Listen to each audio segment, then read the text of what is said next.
I pledge allegiance to the flag of the United States of America and to the republic for which it stands, one nation, under God, indivisible, with liberty and justice for all.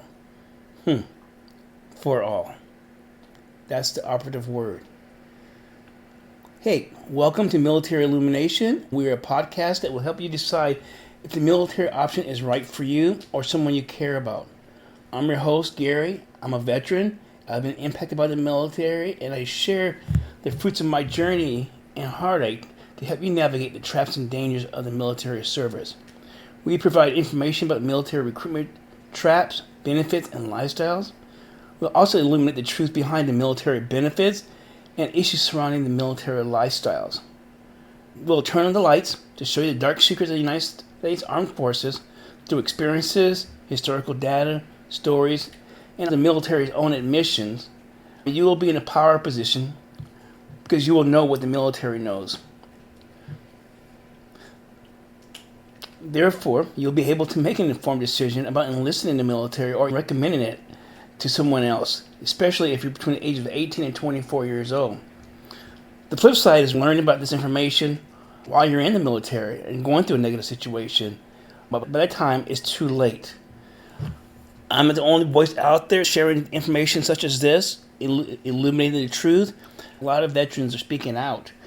I'm just one voice to illuminate and overview basic stuff that will help you out. So, let's turn on the lights.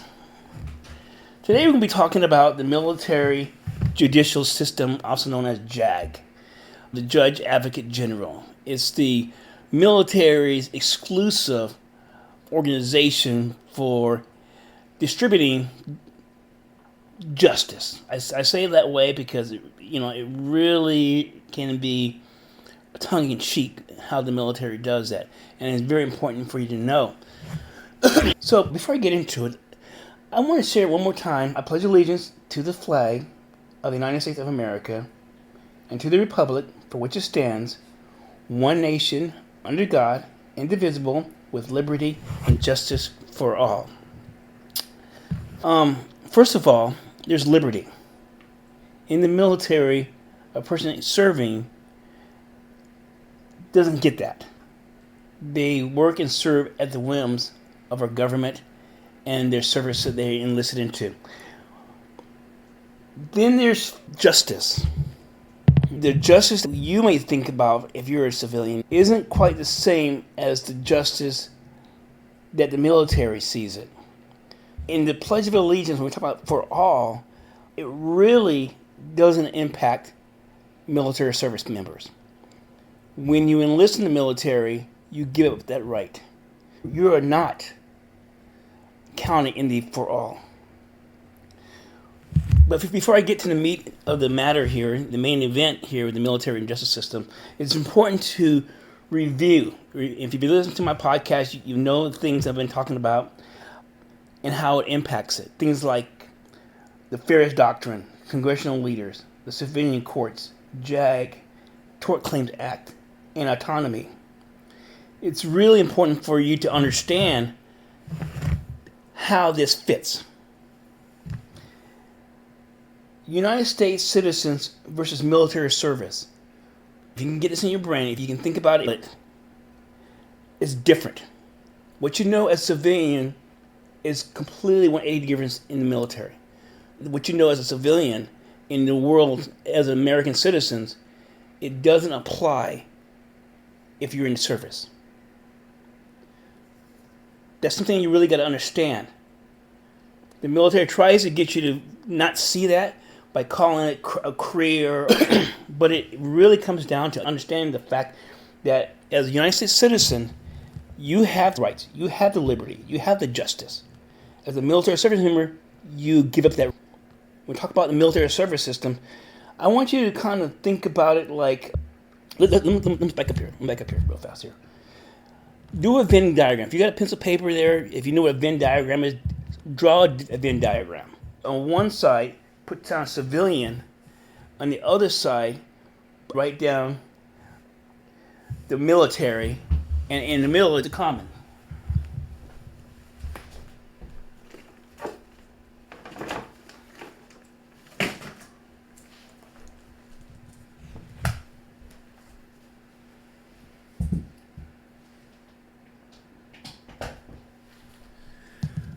Okay? So I was giving some time.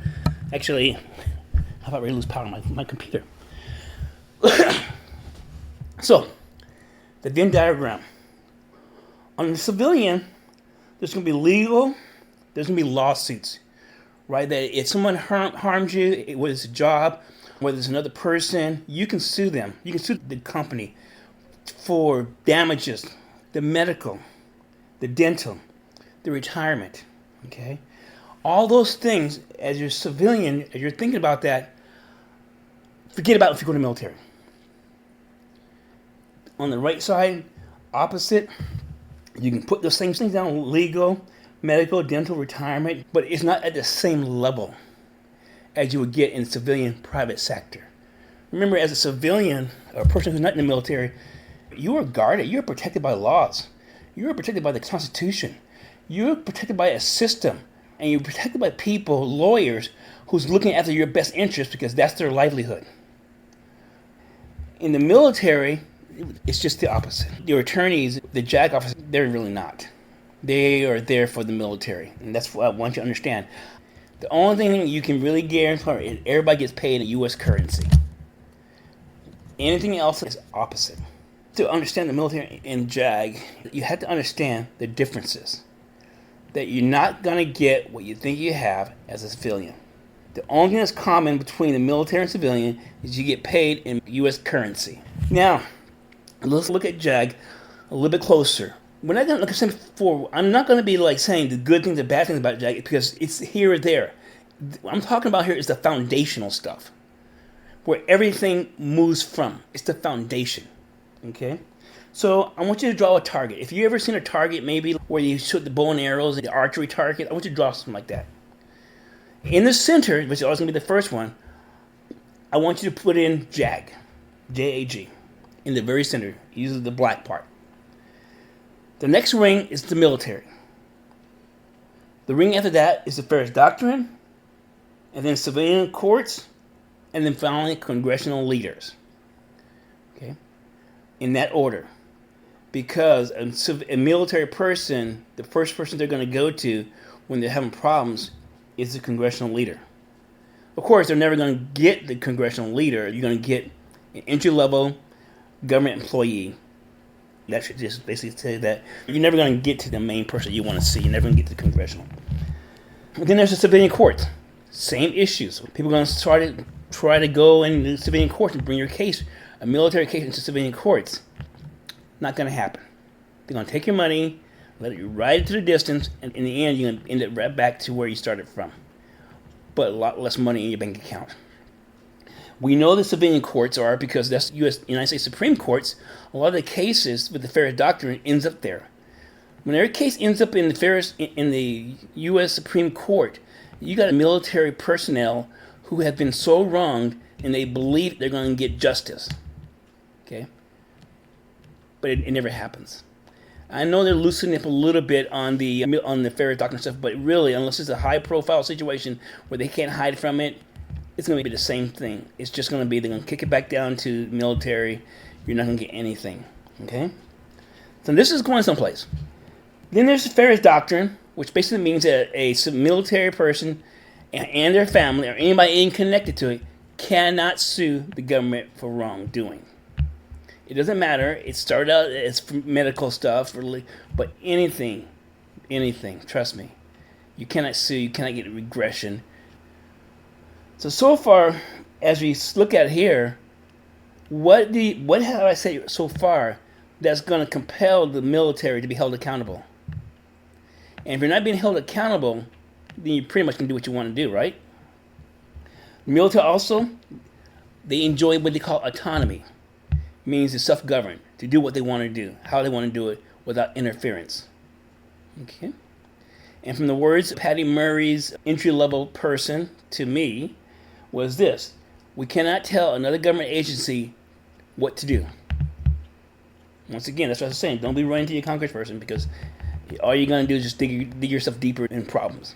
So the military had the autonomy. Nobody's going to tell them what to do. How much justice do you think a person is going to get? How much? Finally, there's JAG. JAG's the center. With all this protection, how much justice do you think a person is going to get? What's compelling them to do the right things? Okay, I would probably say in the very rare cases where it's so high profile that they cannot hide it, something might happen. But as your person looking to get into the military, thinking about the military as a career, is to understand that this system is in place. Which also means, by default, a person can be put into a situation where it's false information being provided to bring up on charges that's not true, and they can be prosecuted. Look at the cases. I'm not going to tell you which cases, but they're out there. Or the assistant to counsel is so bad that the service member is trying to get relief through the U.S. Supreme Court, but not finding it. Okay? And if you want to know, just put in ineffective assistant of counsel, Ferris Doctrine. Anything you want to know about the military, just put in sexual harassment, Ferris Doctrine. And chances are what you're going to get is you will get cases either at the Supreme Court level or the appellate level. So when we talk about justice for all, where do you see the justice being applied here? Where can it be? You're in the military, you're at their whim. They're the exclusive legal agency. Okay? So the truth is, the actions of the military can be seen through the elimination of cases in the Supreme Court. You also can probably hear some cases in the news media if it's high profile enough. And most of the time it's just people just trying to get their voice of their case out there so that maybe they can get help. But it's not going to come. There's no accountability. They enjoy autonomy. There's no laws. You can't sue them. The mockery of justice. The JAG is just a mockery of justice.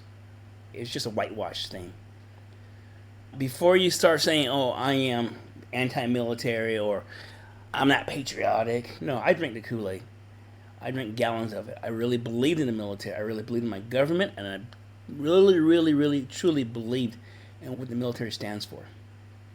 It was only through an incident that happened to a friend of mine's that shed the light for me, to help me reflect on my military career, and what I once thought was just a local situation, I realized it was just an institutionalized situation. And I definitely forever will regret being in the military. The Ferris Doctrine protects the military and JAG. It's a closed system. You got to understand that. It's a closed system. For all you JAG people out there listening out, or probably bugged by now, or all you people who went in the military and just was great, you weren't involved in it at the level. Just like any war, there's casualties. And like everybody, yeah, there are people who got out of the military fine, but there's over 20,000 a year. That's what was told to me by the military appeals board that we went through. 20,000 people a year who apply for assistant, or they try to make the records right because of the military. This was just the Army. Okay, so it's out there. The Ferris Doctrine, it just protects the military and JAG. It's a closed system. I don't see anything wrong with the military. The fact that they're trying to cover it up and present themselves as a career option is wrong. Not informing a young person who's just coming out of the high school is wrong. They're deceptive from day one. The more you hear, the more you go on my podcast, I will share it with you. It's better that the military is a compulsory 2 years. Everybody goes. Other countries do it. Then you can tell them, this is what's up. You belong to us. And nothing you can do about it. Right? But when you entice people, young men and women, to enlist in the service under false pretenses or misinformation, then you have an issue. That's wrong. That's what we're talking about here. All these organizations, counter recruitment, it's wrong. So, what's the reality? The reality is this. We're talking about justice for all and liberty. You don't have liberty. If something was going sideways for you, a person in the military, you're being mistreated and things are not going well, you cannot leave. An officer can resign their commission. They have a way out. All they gotta do is resign their commission. But an enlisted person, you're stuck for the duration. You're stuck. You can't get out. Well, I shouldn't say that. You can get out, but the military will make sure that you get out on a dishonorable discharge, which is going to negatively impact your livelihood. I don't know if people knew that or not. So, reality. The lights are on here. Military contract is unilateral. Basically means that the service member is obligated, but the military is not obligated to follow the contract. And one example of that is if you're promised a job in the military and you don't fulfill that requirement to learn that job, they can reassign you. So you have no liberty. Okay? And the court cases in the Supreme Court and military courts of appeals shows the level of lack of justice. The reality is that government agencies cannot regulate other agencies. You can go crying to your congressional leader, who are the same people who enacted the law which prevents military people from seeking help, or how can we say that? They can make things right for the compensated for being injured. They're the ones who did it. So what do they gain by helping you?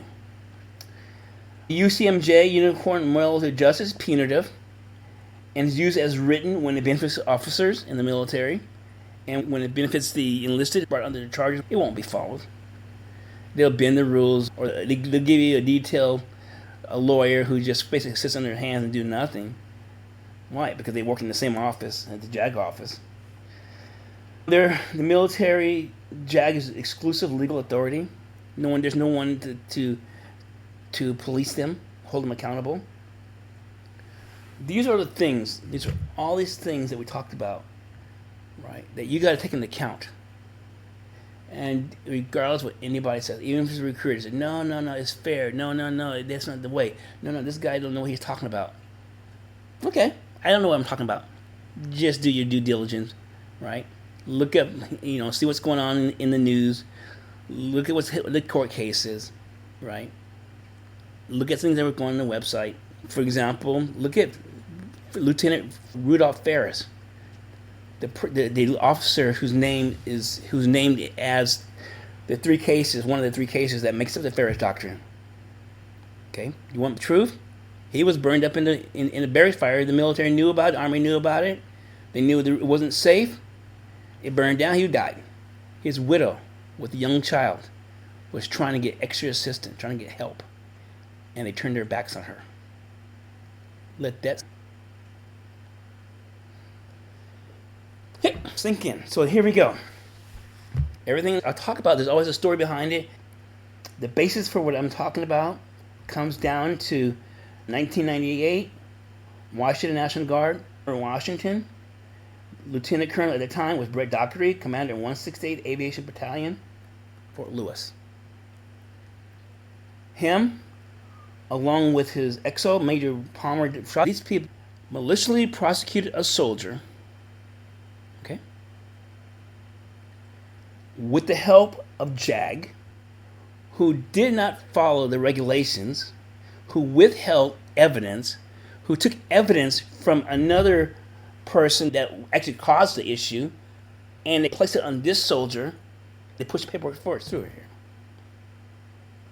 Lieutenant Colonel Brett Dock, military judge, allowed this soldier to come before him without a military attorney, because Captain Gregory Goodell was the attorney, and he refused to represent the soldier. So now you got a soldier in front of a court-martial situation. As bizarre as it may sound, ask these guys, Google them, talk to them. That's what happened. To look at the initial paperwork, you would laugh. Right? They isolated, and it's Article 32. Even Patty Murray's office was no help. They couldn't have the power to forced him to give him an attorney. So this soldier ended up just standing there by himself and being prosecuted. No one intervened. Not the President of the United States, not the Department of Defense, not the Department of Army, not the National Guard Bureau. No one. This happens more times than you think it does. Just Google it, okay? So that's why I can stand here and say, this is what happens. This is what goes on. You don't have to do anything wrong to have charges brought up against you. You just got to have have an officer willing to put it in writing, and everyone else just follows suit. Yeah. Legowitz and Barlow's. I think Brett Doherty eventually became Brigadier General. I think he retired recently. But these people are real. Palmer Shaw, Dwight Williams. Now remember, all these lawyers are also lawyers according to the bar of Washington. Didn't find there any wrongdoing. So where's the justice in that? Where's the justice in that? This happened just like Rudolph Ferris in the Barris fire. Just like the other people who had issues with the medical. This is what you're getting into when you're enlisted in the military. What happens when a young lady is sexually assaulted by someone in her chain of command? Right? You take what I just finished saying and put it on that young lady. And it happens a lot. I think down, but it's almost like 6 or 8%.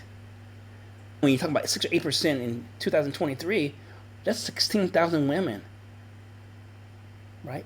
That was sexually assaulted. And I'm not saying they're all about officers, but, okay? 16,000. And that's just for 1 year. And that's just the ones who came forward. They're not going to get help from the JAG. They're going to be ostracized, isolated, and eventually going to have PTSD. So I get back to it once again. I'm going to start with what I finished with, because I'm Mr. Patriotic. I wish I'd never enlisted. Knowing what I know now, it was for nothing. Yep, and I'm also a disabled vet too, so thanks to the military. I pledge allegiance to the flag of the United States of America and to the republic for which it stands, one nation, under God, indivisible, with liberty and justice for all, except for the military. Stay tuned. I'll be talking some more about the nitty-gritty of the JAG, with the history of how it works and whatnot, right? But if this is the only podcast that you listen to, and you're thinking about military, you know someone who's thinking about it, understand this part right here. It's really real. To understand what you're getting into. Yeah. It's sad, but it's the truth. And the recruiters, they're going to deny it. I bet even if you looked at Brett Doherty, he'll deny it. He'll remember it. Lieutenant Colonel Dwight Williams, he's an attorney here in Washington. I bet, you know what? They probably all forgot about this. The night the person was convicted, they were handshaking, high-fiving, and patting each other on the back. Yeah. Be forever etched in my mind. My friend asked me to be there with him. So I did. And it really has opened my eyes up to what is possible. Oh yeah. I'm going to end with this. It was only after the fact, after they signed everything, and knowing what his friend was trying to do, at that time, another officer said, you probably won't be able to do anything because of the Ferris Doctrine. I'm going to end with that. You guys take care. Just do your due diligence. And if you know someone's going to the military, tell them to do the due diligence. Tell them to check things out. Or you know somebody's in. Understand. Have a good day.